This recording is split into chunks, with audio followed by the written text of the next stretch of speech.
Sel adalah unit struktural dan fungsional terkecil dari makhluk hidup. Semua organisme, mulai dari bakteri hingga manusia, terdiri dari satu atau lebih sel. Sel adalah tempat berlangsungnya reaksi kimia yang memungkinkan kehidupan berlangsung. Jenis-jenis sel. Ada dua jenis sel utama berdasarkan kompleksitas, struktur, dan organisasi, yaitu sel prokariotik dan sel eukariotik. Jenis-jenis sel. Sel prokariotik. Sel prokariotik merupakan bentuk sel paling sederhana dan ditemukan pada organisme bersel tunggal seperti bakteri dan archaea. Mereka tidak memiliki inti sel yang terpisah oleh membran, materi genetik, mereka berbentuk sirkular dan terletak di nukleus. Sel prokariotik biasanya tidak memiliki organel sel yang kompleks seperti sel eukariotik. Meskipun sederhana, sel prokariotik memiliki peran vital dalam proses biokimia di alam dan dapat bertahan dalam berbagai kondisi lingkungan. Yang kedua, sel eukariotik. Sel eukariotik lebih kompleks dan ditemukan pada tumbuhan, hewan, jamur, dan protista. Mereka memiliki inti sel yang jelas, di mana materi genetik terkandung dalam nukleus yang dikelilingi oleh membran.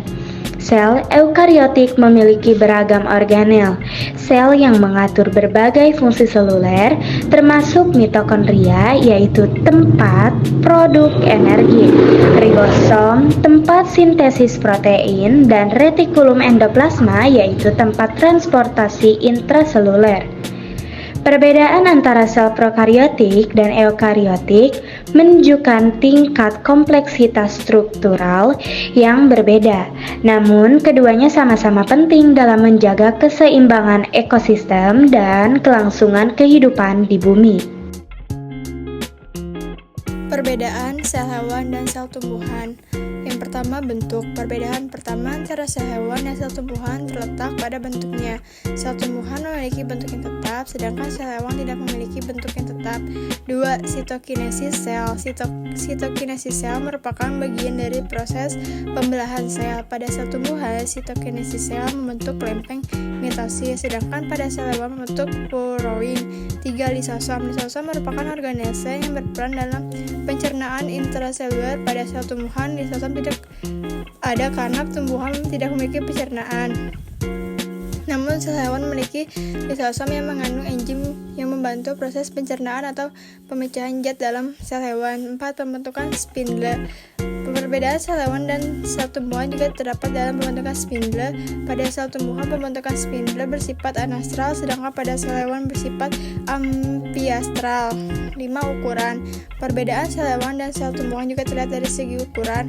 Sel tumbuhan cenderung lebih besar daripada sel hewan. Hal ini disebabkan oleh adanya dinding sel pada sel tumbuhan, sedangkan sel hewan tidak memiliki dinding sel. 6. Sentriol.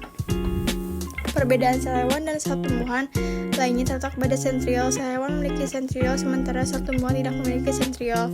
7. Dinding sel. Sel tumbuhan memiliki dinding sel yang terdiri dari selulosa, sementara sel hewan tidak memiliki dinding sel.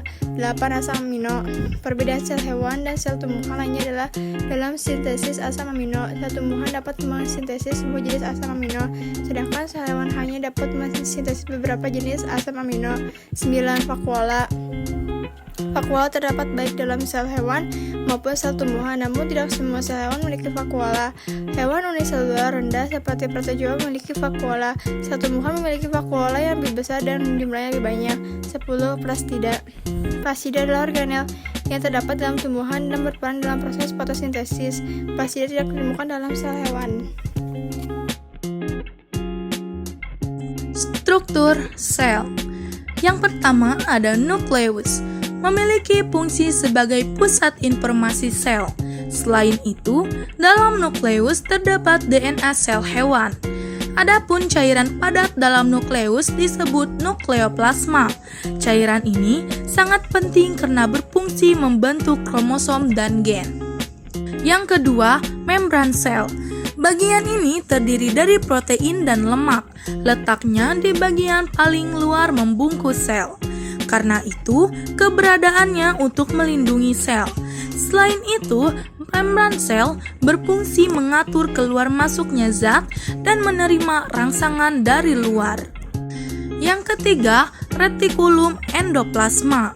Struktur ini menyerupai benang-benang pada inti sel. Terdapat dua jenis, yaitu retikulum endoplasma halus atau REH dan retikulum endoplasma kasar atau REK. Yang keempat, mitokondria. Organel terbesar ini layaknya mesin dalam sel hewan. Punya dua lapis membran yang disebut krista. Mitokondria terdiri atas glukosa dan oksigen.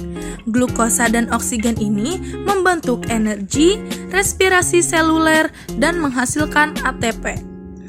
Yang kelima, lisosom. Bagian ini hanya terdapat pada sel hewan yang berfungsi untuk menghancurkan substansi yang tidak terpakai dan mendaur ulang sel yang rusak. Yang keenam, badan Golgi. Berkaitan dengan fungsi ekresi sel hewan seperti ginjal, setiap sel hewan memiliki 10-20 badan Golgi. Yang ketujuh, sentriol. Punya fungsi sebagai pembelahan sel dalam bentuk benang spindel dan membentuk silia dan flagella. Letaknya pada sel eukariota dengan bentuk tabung. Yang terakhir ada vakuola.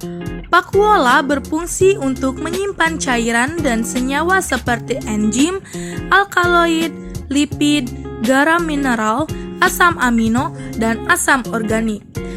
Itulah struktur sel. Lalu di sini terdapat gambar contoh dari struktur sel tumbuhan dan struktur sel hewan.